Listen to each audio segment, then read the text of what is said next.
Hello, everybody. Welcome back to 40 Viva. Hope you guys are doing well. I've had better Saturdays. We'll discuss a little bit more in a short while. Someone else I think might have had a better Saturday is Luke, also next to me. Hello. Yeah, oh dear. That is one of them. Our game was very frustrating. Let's just leave it at that. Yeah, the winning streak is over. We'll touch on that a little bit more. A couple of things to touch on actually this week in terms of like goals and stuff. On the pitch, probably not a great deal. There's more stuff off the pitch that may be catching the attention. Cough, cough. Ian Holloway. Cough, cough. But I guess we'll just rattle through it. I don't really know what more to say this week. I think we'll just get straight into this week. We'll start off with Grimsby Town against Crewe Alexandra, 4th v 5th, heading into the day. And I was saying in the week, it was probably the most optimistic or most excited I've been heading to a town game for quite a long time. I was really relishing the opportunity, thinking, we could end up in the automatic promotion spots by the end of the day, which is just alien to me in the Football League. It didn't go to plan. We lost 2-0 to Crewe. And before I touch on town, I want to give credit to Crewe. I thought they were a very tidy side. They're a very well-drilled side. You can see why they haven't lost in like 10, 11 games. You can see why they're doing so well. They've got a system. They nullified our threats. And, I think the game yesterday was probably decided on moments, if anything, because I didn't think there was a great deal in the game. But they've hit us on 2 counter-attacks and they've managed to get the 3 points. And to be fair, it was deserved. I can't really complain too much. I think in terms of our performance, I'm a little bit disappointed. I think we didn't give them a little bit of a better game. I think Crewe played a large part in that, actually. I thought the way Crewe set up, I thought they won the midfield battle, actually. In terms of, just blocking out our attacks, just knowing where we play the ball, what we tried to do with it. I thought they did that really well. But we just never seemed to got going, and I think that's maybe a frustration. I think there was certainly a few performances yesterday in which I was disappointed with. I didn't think there was a lot of them I didn't think there was a few of them that were up to the levels. I think the first goal in particular, I think I'm looking at Wright a little bit for that one. I think he's got to come out. I think he's got to be braver. Look, we huffed and puffed, but we did nowhere near enough to win the game. And yeah, it felt weird leaving Blundell Park yesterday because I'm awful at taking a defeat. But I think, judging by the 2 games that we've had recently, I don't know. It just felt weird. I mean, I'm obviously not happy, but I think I've seen a fair few comments already. I think we're a year early. I think we're still, or not a year early. I think we're still like a year at least off from where we want to be, which is not necessarily a bad thing. You can see, but I think for the first time in a long time, you can see the seeds being planted of what we are trying to do. There's a clear vision, there's a clear plan for the football club. I still think we'll finish mid-table, but look, I think if let's say we go to Swindon next week, we win there. I don't think this game gets talked about, and the next thing you know, we're right up there again. It's funny how football works, but I was somewhat disappointed with a few aspects yesterday, but weirdly, I'm not too down. And it's quite weird to say. The home form has to improve. It's as simple as that. I've been saying it for quite a few weeks now. It's another defeat at home eventually, and you can see that why some people are getting annoyed. With another defeat at home. I mean, we've got another couple of home games before the year is out with Harrogate and Port Vale yet to come. But we have to get better at home in 2025. It's quite interesting about our home and away form. It was the complete opposite last year. In fact, no, it wasn't the complete opposite last year. We were poor all around, mainly away from home as well. But we weren't that great at home either. At the minute, we've been great away from home, and we've not been great at home. So there's issues there to sort out. But I think we're just a little bit off at the minute. We're just a little bit off, and it's no real fault of our own. It's just part of this process. And really, I just indulge fans just to stick with it. We were going to have good days and bad days. Yesterday was a bad day, but it's been no doubt that progress has been made this season, and I'm sure that there will be some more made throughout the season. But yeah, it was a tough one to take actually yesterday, but I can't really complain with the winner. Well, yeah, I mean, I think you guys did actually compete relatively well from an outsider's perspective, because ultimately first half it stays level. You're still in the game at that point, and ultimately it's come down to counter attacks. And if anything, I think the first one's almost sort of inspired the second one, because I mean that first one for me really shouldn't happen, just because you've got two defenders there and the one striker trying to run through. And the whole point of having two defenders there is to stop the one striker from running through, and that's exactly what he's been able to do, which is obviously a problem. And then I think by the second one, Crewe were able to commit so many bodies forward that there's not really much you could do about it at that point. Once they were through, that was kind of it. But up until that point, I do think you competed, and Crewe clearly have a game plan that works for them. There is a reason why they've been unbeaten in so many of these games, and I think they found a bit more of a ruthless streak in this particular game, which is something they needed to find. They had 3-1-1 draws in a row in the league before this, so they needed that win, and they pushed for it. Yeah, of course. I mean, it sort of gave them, I think, a little bit of a lift. I think they're in the top 3 now, but it didn't take me long yesterday to see why they're up there. I think they're a very good side. And if they keep Lee Bell, I mean, there's a couple of ifs at the mix. I saw his name being brandished around for the Burton Albion job earlier. I think he'll be a fool to go there, by the way, at the minute. But, I mean, if I fully expect to see, on yesterday's showing alone and how really I expect Crewe to be in the top 7 at the very least. I was really impressed with them yesterday. I got a little bit nervous. We were 2-0 down yesterday, and they decided to bring on Omar Bogle for the last 20 minutes. Like, come on, lads, you pretty much won the game already. We won't score in a week, let alone 90 minutes yesterday. We didn't look like scoring at all, and the last thing I needed was Omar Bogle to top it off. Thankfully, he didn't score, but I think yesterday also proved that they won with a couple of their key players out missing as well. Shiloh Tracy in particular, who was suspended for the game. There's stuff for us to work on, but the thing is, if we go to Swindon next week, then this gets forgotten about. I probably may be upset that I think if we wanted to be up there, maybe try and beat the sides around us, right up there, because we have struggled. We have lost to most of them other than AFC Wimbledon. But look, we're still 7th at the minute. Maybe a false position. I somewhat agree, but it's the old cliche, but we are a work in progress. I don't think we'll finish there. But that's just where we are. There's no faults of them. I think we just need to stick with it. It's the best thing we can do. But fair play to Crewe. Well deserving of the win. We'll touch on Walsall. 1-0 win at home to Barrow. Walsall have now gone top of... Well, they were top of the table at the start of the day. They've now gone 4 points clear. And I'm going to take my time to say his name. Taylor Allen.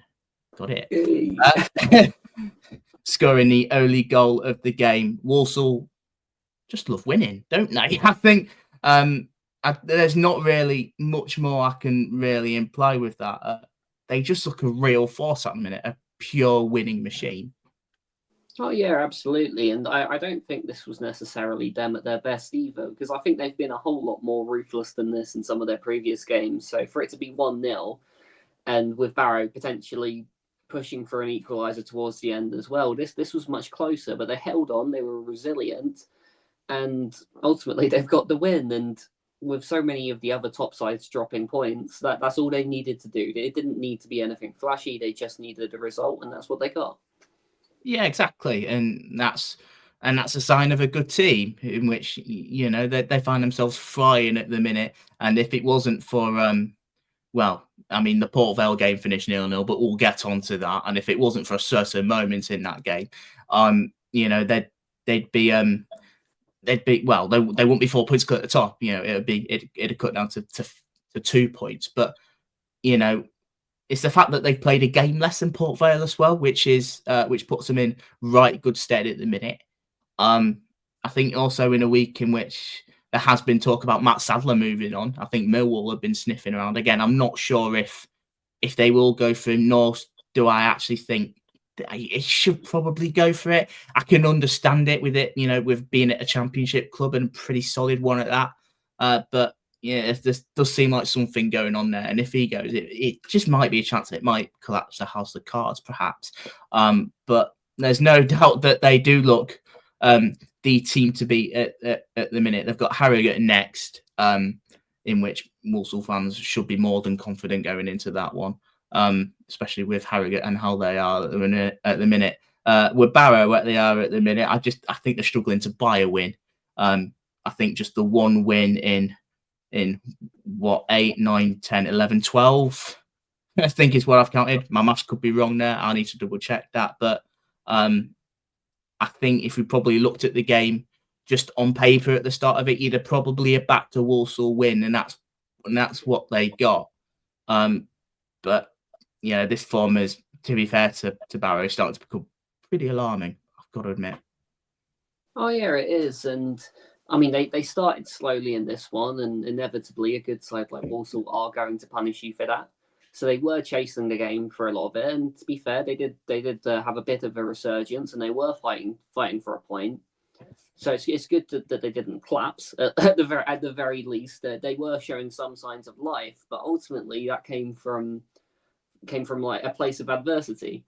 And you don't want to be chasing a game against the top side like that, because chances are they're not going to let the comeback happen. And Barrow just didn't quite have enough. And although the performance in the end, on the whole, was probably okay, you don't get points for a performance. You need the result. And I mean, I don't think there would have been much expectation on this one as such, but the result does have to come soon, because you don't want to spiral. Yeah, of course. And I'm looking at their next couple of games as well. I mean, next up, they've got Fleetwood, who are somewhat a bit shoddy as well at the minute. Then they've got Salford after that, who are hitting form a little bit, to be fair to them. And then, and then their next game after that, they've got Tranmere just before the end of the year, in which I think they could probably do with winning, to be honest, with how Tranmere have been recently. But there is concern, but I think there's opportunities for points there, but they've got to do it sooner rather than later. I think, to stop the slide down the league, in which Barrow are starting to creep down a little bit, with teams, picking up points around them. But I think also for a little bit of safety on Stephen Clements, we've discussed a few weeks ago about his job being potentially at risk. I mean, it's probably, look, we've always said that Barrow are not the biggest of clubs, possibly overachieved. But there's only so much you can somewhat ignore this form. I think, especially with him coming in the summer. I mean, he had a little bit of probably credit in the bank, I think, for the start he made with Barrow. I keep wanting to say Walsall, but it's quickly like sort of weared out a little bit. But it's important they get a couple of results in their next games, I feel, because they are creeping down a little bit. They won't go down or anything like that, but it's starting to get to the territory of, there might be lower half at this rate, the way it's going. It finished 0-0, but I want to touch on Bromley Port Vale. I think looking at the highlights and the stats, in terms of a 0-0, it looked like a very good game of football. Both sides had chances. Both keepers were on their game, especially Connor Ripley in the Port Vale goal. He looked like he had a terrific afternoon and had earned himself a point. But ultimately, it should be free. If you haven't seen it, I urge you to go and have a look. I think it was like with 5 minutes left to go. I believe it was Rico Richards. It was a little bit of a scramble. The ball has gone about 10 miles over the line. It's somehow not been seen, not been given back. Bromley have counted at the other end and apparently nearly scored themselves. But I think if we're looking at if Port Vale want to be champions, I think for much of fact, I think promotion is the main thing. But if they want to win the league, it's moments like that'll be absolutely costly, and it's not their fault of their own. But I think there's a couple of bodies around there, but it's a shocker. It's a shocker, and I don't think you can really defend that. And I think if you're Port Vale, if I was a Port Vale fan, I'll certainly feel aggrieved at that, because that's a bad one. Oh yeah, no, don't get me wrong. It was a wrong decision, and they'll feel hard done by for that. But equally, Port Vale are a side with automatic promotion ambitions, facing a side towards the bottom end of the table. You'd hope that they're not relying on one chance like that to get them across the line in these sorts of games. And actually, I think if you take away that one chance, that the goal that wasn't given, I actually think Bromley probably deserved it a little bit more.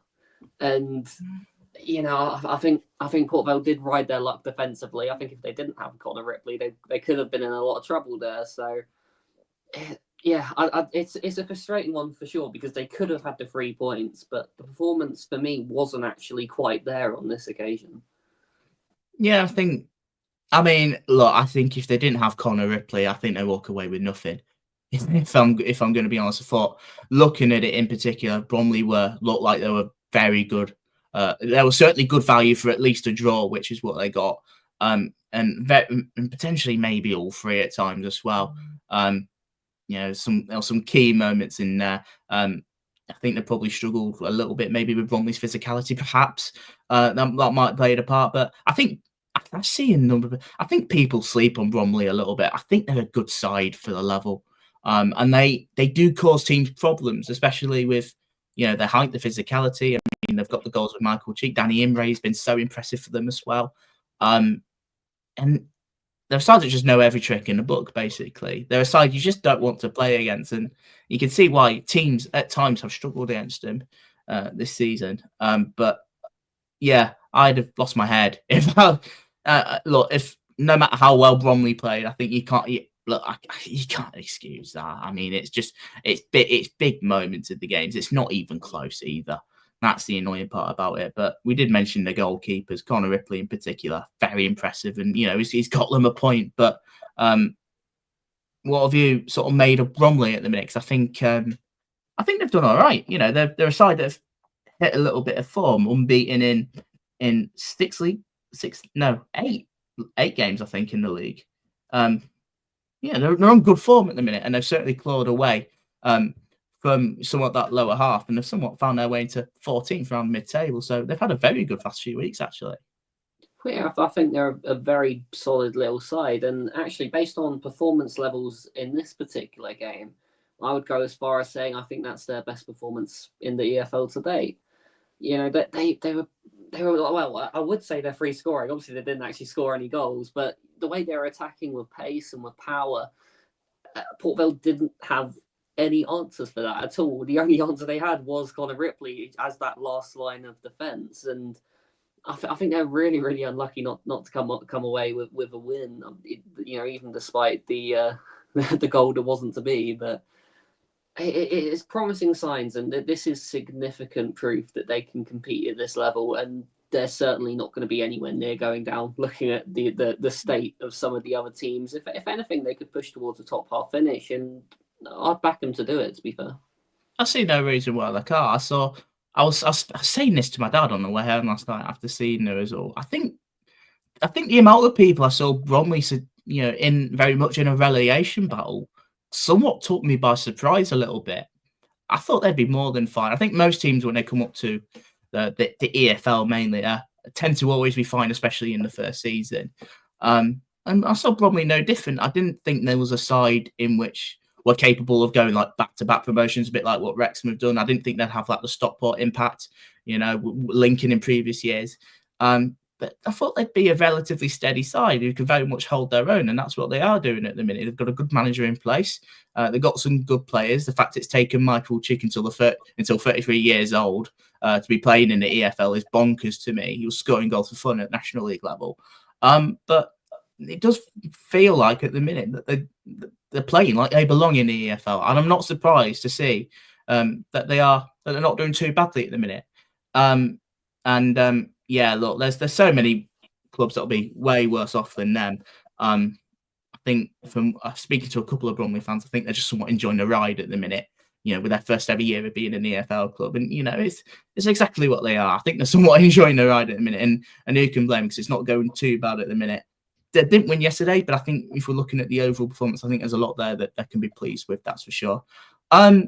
We'll touch on the game. I don't really want to touch on the game, to be quite honest. But Bradford, Swindon. If you really want to know about the game, Bradford won 1-0. through a I can't remember the goal scorer's name at the top of my head.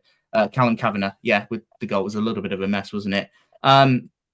But I think the main talking points were what happened after the game, which somewhat I feel made the game a little bit redundant, as much as it looked like a terrible game of football to begin with.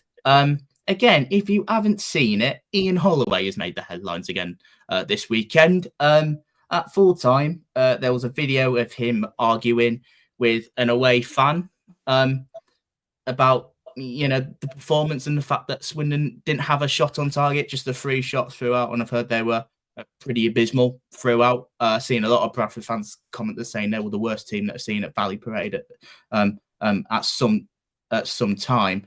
And then Holloway sort of, in his post-match interview, sort of carrying on with it with the supporter, basically saying that, if you didn't like it, don't bother coming or something like that. And he's not going to, that he wasn't going to give a cherry to supporters that made, that make the trips to away games to follow their club. I've got a few things to say on this. I think I can see where he's coming from, because I think at the minute, you want the supporters to get behind you, because they are in a precarious position at the moment. Results haven't been the best. They got a good one last week, but overall they've been appalling. I think, to say the least. But the way he handled it, I thought, was embarrassing. Truth be told, the fact that he said, if you don't like it, just don't bother coming. I think that's really insulting to fans. And I think I saw his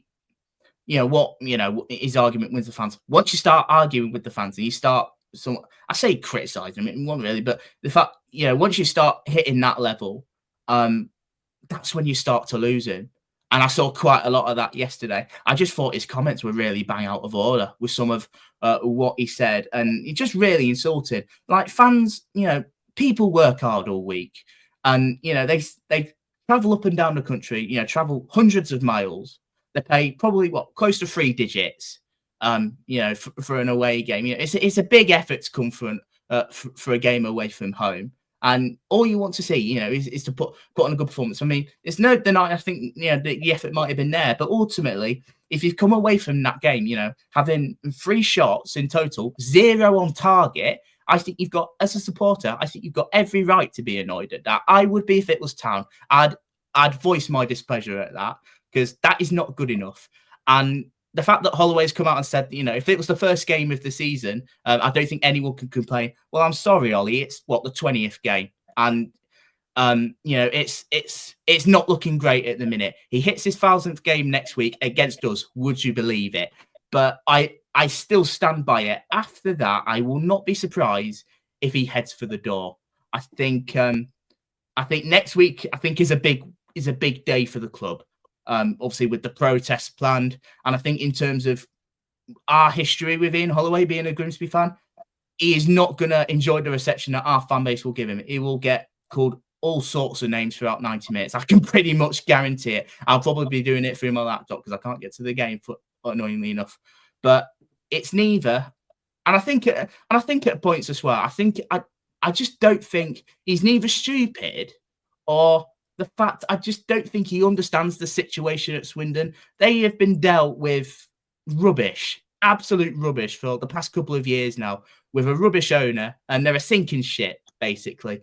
They've been terrible all season, and you can understand the frustration of some of their fans. For him to come out and use some of the words that he said last night, I think is absolutely disgraceful. And, with being an experienced manager in the game, he should know a lot better than that. And I think that's all I've got to say. I just didn't think it was on. He could try and sugarcoat it by saying, instead, right, okay, why didn't you come for a coffee at the training ground and we'll have a chat then? I don't think it does anything. I just think it helps his media persona. You know exactly what Holloway's doing. I've seen it before with him. And that's why it would not surprise me in the slightest if he goes right after the game against Grimsby next week. I will not be surprised. I think it was wrong. I think it was stupid. He knows exactly what he's doing. And I honestly feel for Swindon at this point, because they deserve so much better than him. Yeah, I mean, you've summed that up pretty much perfectly. like I said, I can see the point he was trying to make, but the way he has approached it is just entirely wrong. You cannot be confronting fans in such a manner, and that obviously it is a two-way street where you have to build each other up, but the second you start going that way with it and getting all argumentative with fans, it's hard to redeem yourself from that.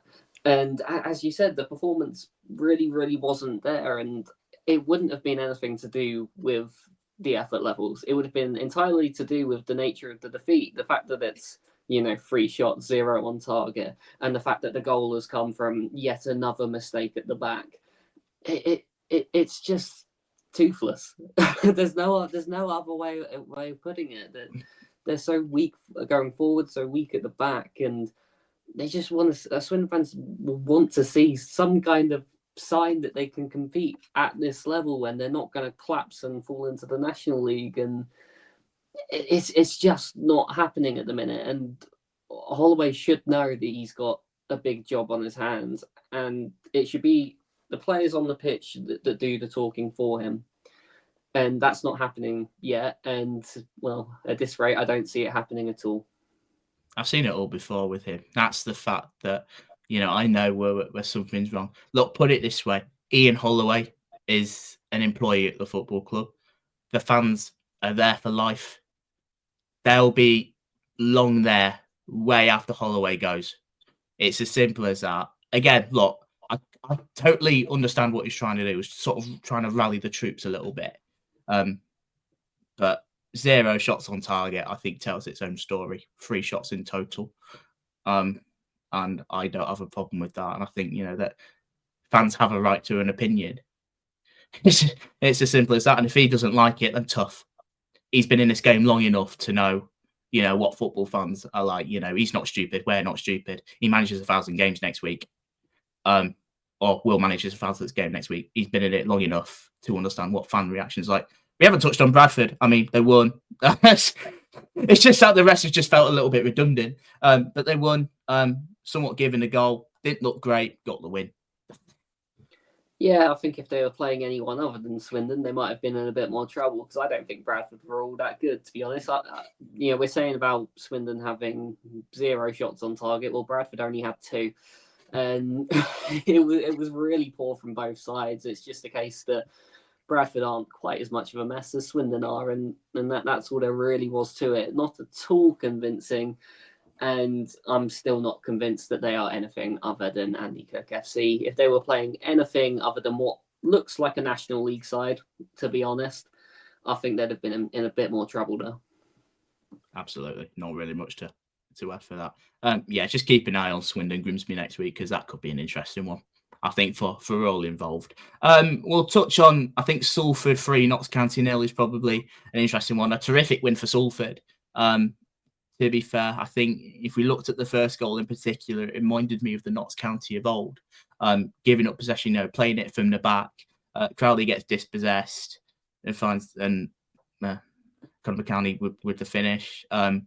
I thought the second goal was a really well worked goal. Actually, a couple of little good flicks in there, and the finish from Stockton, and then the third one was a bit of a mess again, finished by Stockton. I think there's a deeper conversation to have with Notts County, but I think for a Salford perspective, 3 goals, 3 points, and they certainly look, I think, the better team throughout.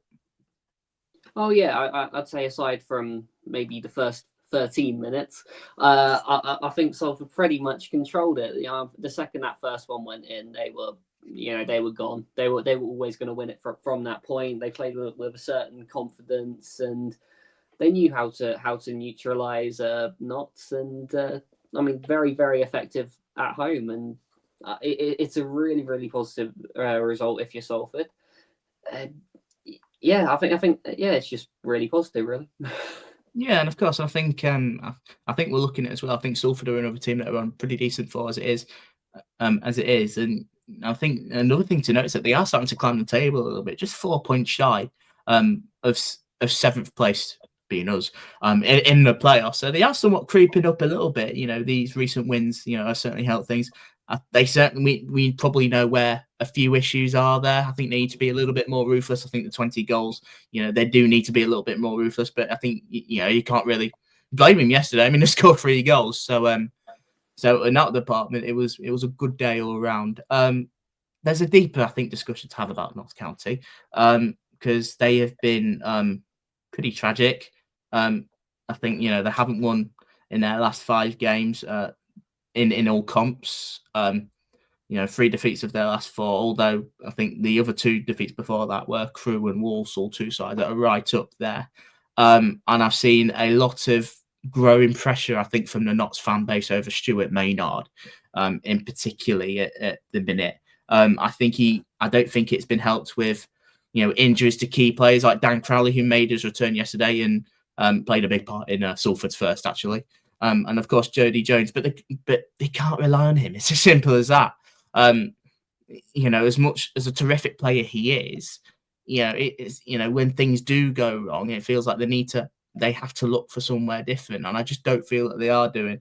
I thought the appointment of Stuart Maynard when they originally made it was interesting. I think I could see the logistics why they did it. I think he's done a terrific job with Wilston over the years, in which they've been a pretty steady National League club. I know they've struggled a little bit this season, but throughout his time there, they have been a steady National League club. And I sort of got it, but I always felt like the job was a little bit too big for him. I think for his first proper big job, I think he worked at BT. Before making a jump. They've had some good performances, results over the season, but not consistently enough. And I think some of the reaction, I think Jake sent a video into the chat yesterday. You can see that certainly some of their displeasure, and it's interesting. I think what we've managed to find out, I think you could probably tell. There could be a manager sacking, I think, with their Twitter pages. I think we saw that at Woking over the weekend in the National League. I've noticed it's all pretty quiet over on Notts County Twitter. It might be one to look out for, but I do think there is growing pressure. I think they're 11th at the minute for a side in which, for the squad on paper, should be top 3. I think they've got a very good squad. They fixed the issues that they had last season. Safe to say, which was defensively, that was appalling. It just felt at times, it somewhat felt like the Notts County of old at periods yesterday. And I think the pressure is warranted. I think he's got to turn it around pretty quickly, because a club like Notts County, you've got good owners, they've got big ambitions for the club, and they have to be up there. It's as simple as that. I'm saying it like they've got a God-given right. Of course they don't, but they've got to improve, and they've got to improve quickly. If that's getting rid of Stuart Maynard, getting rid and finding a different manager to take his place, then so be it. But I honestly think he's on thin ice there, if I'm going to be perfectly honest. Especially recently, I think they've been quite telling. Well, yeah, I think the strange thing is that for a while, without Jones and without Crowley, they were in the right kind of mix. They were up and around the playoffs, and it's only now that they're starting to slip. I think there's been a few sort of questionable tactical decisions from Maynard, and I think that's maybe starting to get to them a little bit. I think the concerning thing with this performance is, Crowley being back should have been a boost. He looks like more playing as a defensive midfielder for the goal. It sort of felt like that a little bit. Yeah, he was playing in a holding role, which was quite weird. He seems to be playing deeper on the pitch, which isn't really his game. And everything they did have going forward, they were trying to go through him. And don't get me wrong, he's got some fantastic vision and some quality passes, but I think they were trying to force everything through him. It's like, oh, he's back. We have to play it through him, pass to him. And I don't think they had much else beyond that, really. I mean, the only defence I will have of Crowley for that goal is it is a little bit of a hospital pass. He should shield it better. But equally, as a goalkeeper, you can see every single player on the pitch right in front of you, even if it's just peripheral vision. You should know that was a dangerous pass and that was the wrong one to play. So I do think there's a bit of shared blame there. But yeah, they can't be relying on players like Crowley, there needs to be more of a team element to it. And I think that's why they were still up there for a little while at least, because they had to find other avenues to attack because they didn't have Jones, they didn't have Crowley. Now they've got Crowley back. Don't get me wrong, they've got to use his best qualities, but they can't forget that the rest of the team is still there. Yeah, of course. I'm interested to know what Notts County fans think about it. I think there might be some aspects to it, as the fact that I think they should look for new ideas, but there may be some in which they look at it, right, actually, it's probably not too bad if we're probably looking on recent results, and performances might tell a different story. But they've still got their backing. I just think the next few games in particular, I think, are key. And I think they've got Bradford next, and I think they've got MK coming up, actually. So they've got some pretty big games in there, in which I think they could probably do with beating Bradford, and MK as well. It's an interesting one, a tough one though. But it's an interesting scenario. I know football fans can be fickle, I think is probably the word. And I'm not scared to say that. You can ridicule me all you want for that, but I just think that's what they are. Maybe overreactionary. I think maybe at times. I know it's just stated that I think Maynard should go. There's also reasons for not, but it's certainly one to keep an eye on. I think I'm not gonna rule anything out on there, but I think certainly just keep an eye on Notts County over the next couple of days. But I know I just stated actually thinking about that. He probably should be gone, but I just think the next few games are key. That's how I think, and they've got to get some points on the board. But if they're going lose the next few, then I can certainly see the pressure mounting up, and I think it's probably warranted. But Salford won the game, so another good win for them. They're flying up the table, a little somewhat going under the radar a little bit. I think maybe at times as well. Right, MK Dons, the winning streak is over to the hands of Gillingham. Talk to us. Yeah, I mean they've very much come for 1 point, and we've let them have 3, which is really, really frustrating. It's one of those. They were sat back for pretty much the entire game, which, don't get me wrong, it was clearly the game plan. But we were in total control of this game. We dominated it. We had chances. There was one chance in particular in the first half that really frustrates me. Pritchard wins the ball, final third, runs straight for on goal, and immediately effectively passes it back to their keeper when he had both Hogan and Gilby in, making runs that would have given them open goals. How different it could have been.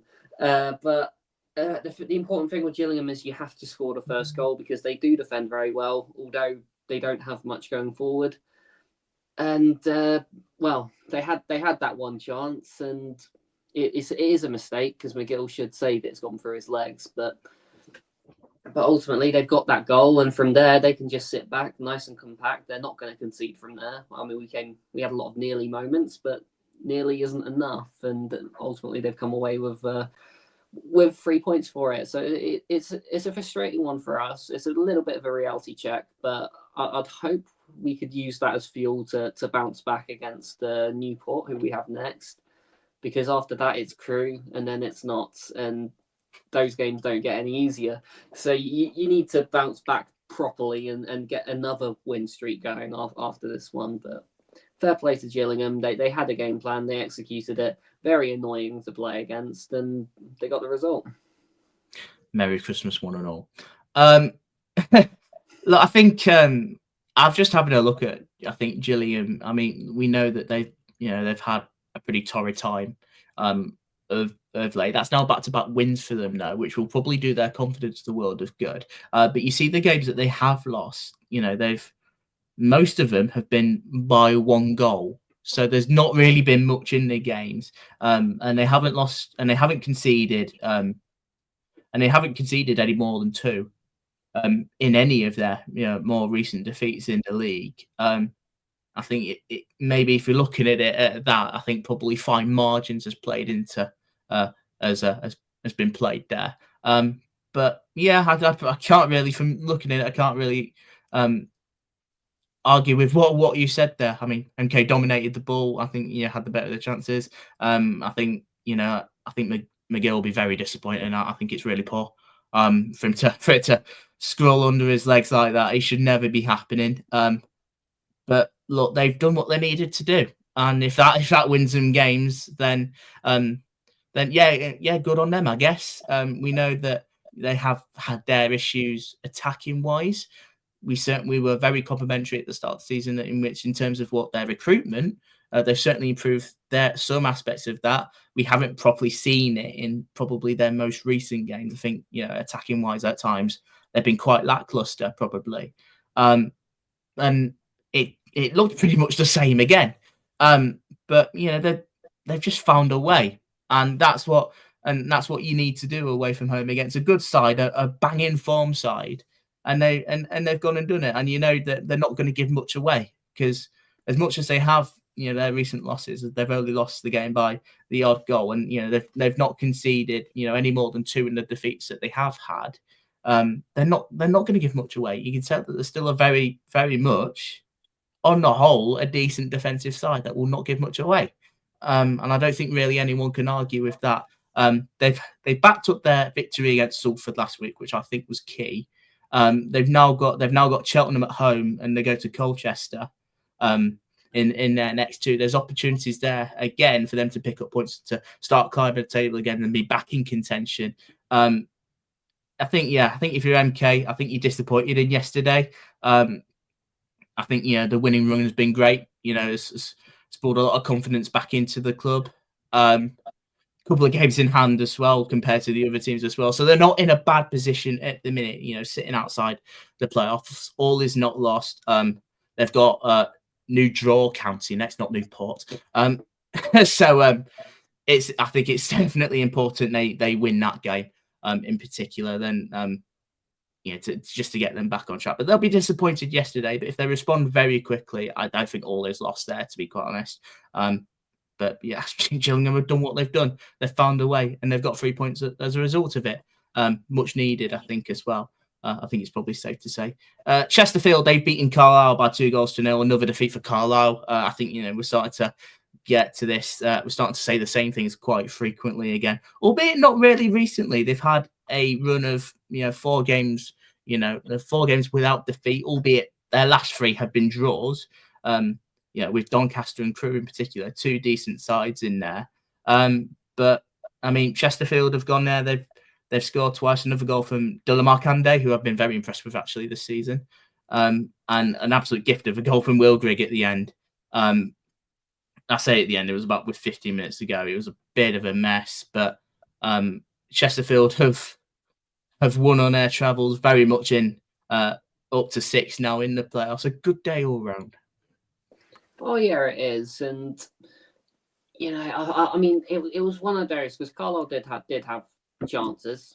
So there were frailties at the back with Chesterfield, but Carlisle couldn't take advantage, and ultimately Chesterfield have taken their chances when they came. So in the end, that turns into a solid away performance with a clean sheet as well. And there's not too much you can complain about that. I still think there's another level they could hit if they can sort out this whole defensive sort of crisis they've got going on there. I still think without Dunkley, they are a weak defensive unit, and perhaps a stronger side would punish them a little bit more. But they've got the goals in their side, and they can compete on going forwards. And it's turned into a routine win. I think there was potential for that to be closer, but they've got the 3 points, so nothing to complain about there. Yeah, of course, and I don't think there'll be too much. I don't think there was certainly too much negativity around that. I've just gone 2-0 away from home with a clean sheet. I don't think they're really bothered too much. Interesting for Carlisle, they've had a little bit of good form-ish without really winning. I mean, a couple of decent points in there. I mean, winning. I won at Salford very late, but I mean, it's clear to see they're struggling for wins. And when Mike Williamson is coming out again, suggesting that we're in terms of XG and box entries, I don't think anyone really cares, to be quite honest. I honestly find Mike Williamson really tough to listen to his interviews, and I think a lot of Carlisle fans think the same. I think the more important stat at the minute is goals and points. Carlisle, I don't think, are particularly scoring enough at present. They're certainly not picking up as many. They need to start picking up wins. I think the last 4 games have been somewhat positive. That the fact that they have been in games and they have had a couple of draws in there. Like I said, they had that very good win at Salford, but they need to start winning games regularly, and it's starting to get to that point in which we're starting to. It needs to get better very quickly. I mean, with Port Vale next, it might be a pretty tough one, but that's just pretty much what I see with Carlisle at the moment. Well, this is the thing. With the chances they had, they should have scored, and they haven't. Yeah, I think if anything, I think Carlisle take the meaning out of meaningful chance. If you see where I'm coming from, the Mike they have Williams all this effect. XG, but it doesn't translate into goals, and by extension, it doesn't translate into results. And when you're as low in the table as the relegation zone in League Two, where there's only 2 relegation spots, that goals first, worry about XG later. You just need the results, and I mean defensively as well. There was a bit more concern. I think they're beaten far too easily through the middle for the first. There's no reason for a player to get through the middle there, and then obviously it's a poor mistake at the back for the second. It's very clumsy. There were signs that the performances are improving, but ultimately, if the results don't come with it, it means nothing. And there is real opportunity for them to get themselves out of this situation, because Morecambe are really poor, Swindon are really poor, Harrogate are really poor. They shouldn't be anywhere near it by now. Carlisle should be gone, but they're not. So they've really got to start pulling these results together and get themselves away from this conversation with these clubs that have ownership issues. Just get away. Push up. I think they've been quite fortuitous at times, actually, with how bad I think maybe some of us been. They're still in with a chance. I'm really intrigued to see what they do in January, because it's probably looking like their biggest ever window, the way things are going at the minute, and who could play. And they're certainly not short of cash. It was quite complimentary of some of their business in January. But worry about XG later. Points is what's the biggest thing at the moment. Is probably what I say to Mike Williamson. AFC Wimbledon, they beat Doncaster by 1-0, and I don't know how Doncaster did score. If I'm going to be honest, they were so wasteful with their chances looking at it. But when you've got a striker like Matty Stevens, who has been very good this season, you've got a chance, and he scored that chance, managed to find it, and it's given Wimbledon the win. But I mean, some of the opportunities Doncaster have had, albeit they've had 5 attempts in the game, none on target. It paints a picture. I think some of the opportunities there, a couple in particular, were, I don't even know.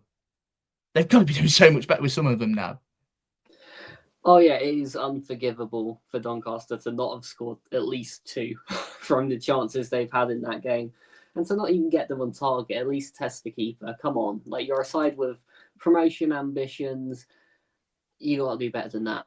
And I feel like that's not the first time we've said that about Doncaster. Sometimes they're very good going forward. They're very efficient, and they'll create chances, but they won't necessarily hit the target, which always has to be a bit of a concern, because if you don't hit the target, you're probably not going to score, and you're not going to win if you don't score.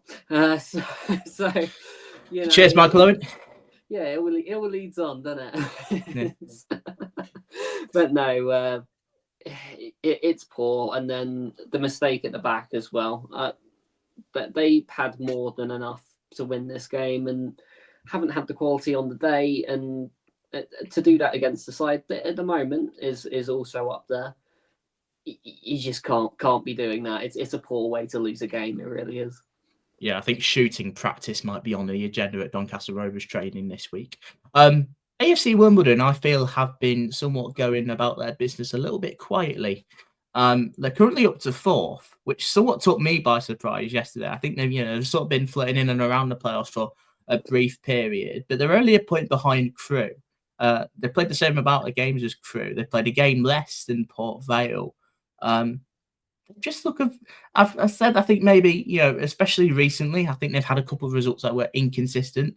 I'm not denying that, they're a bad side, because they're clearly not. They're a good side, and the fact that they're 4th, I think tells you a lot you need to know about them. I think the goals of Matty Stevens have certainly played its part, of course, but they're just a very, solid side. It's got a little bit of quality in there for good measure with James Tilley in particular. Omar Bugil plays a big role in this team, I think, at times as well. They're a good team. They've got Chesterfield next. That's a challenge for them, but it's looking like a very good season so far for AFC Wimbledon. As much as maybe Luke might hate to admit that. I'll wait for the January claps. It's coming. It always does. And then they'll beat you. And then they'll beat you again at Stadium MK. We don't need those points. We'll be up anyway. But yeah, no. I think what's brought them up there is they're quite good at cancelling sides out. Like, although Doncaster did have a couple of major chances, they weren't. They weren't endless amounts of chances the way they might be against the other sides. And I mean, they did it to us as well. They just stopped us from playing the way we want to play. And a lot of the top sides in this division have started playing football a little bit more. They've got quite good at stopping people from playing football. It doesn't make for very thrilling games, to be honest. It's going to be minimal chances. It's going to be edgy. And eventually, when they did get the chance, they took it, and they made Doncaster regret their poor shooting earlier in the game. And ultimately, it was the points they needed. It's a solid home performance. Can't argue with it too much. I'm blaming that win for them entirely on Doncaster. Because you don't want to praise them, that's why, really. No, they found the moment, they scored it, and they got 3 points. As I said, Doncaster pretty wasteful. We'll rattle through these other games pretty quickly. Tranmere beat Harrogate, 2 poor sides. Tranmere got the upper hand for it. There's another deeper discussion to have about Harrogate in particular, who look very poor actually this year, but Tranmere needed the win. They've scored a couple more goals as well. I mean, they went a goal behind, but ultimately, I mean, they've got the win there, and they've overleaped Harrogate in the table. Again, probably a deeper discussion about Harrogate as to how poor they have been. But same goes for Tranmere. They're another side that look very equally as poor, but they got the better of it. Well, yeah, they did. It was a must-win game for both sides. There's no getting away from that. And to be fair, Harrogate started better actually, and obviously they got their goal for it. And I mean, Tranmere did well to equalise. I do think it was quite lucky because that was a heavy deflection, and I think if that doesn't go in, maybe you're looking at a different game. But actually, they did use that momentum well. Once that equaliser went in, and they used it to carry them forward, and it inspired a full comeback. And that's the sort of game that you need to sort of revive a season, especially against a team that's in a similar area of the table to you. So it's a huge result for Tranmere, but they do now need to build on it. Absolutely. And yeah, Harrogate, they look very poor at the moment, very poor. That's another defeat for them. And then they're coming up their next 2 games. I mean, they've got Walsall next, which is a very tough one for them. And then on Boxing Day, they come to Blundell Park to face us, which is 3 points for them because they're going to beat us.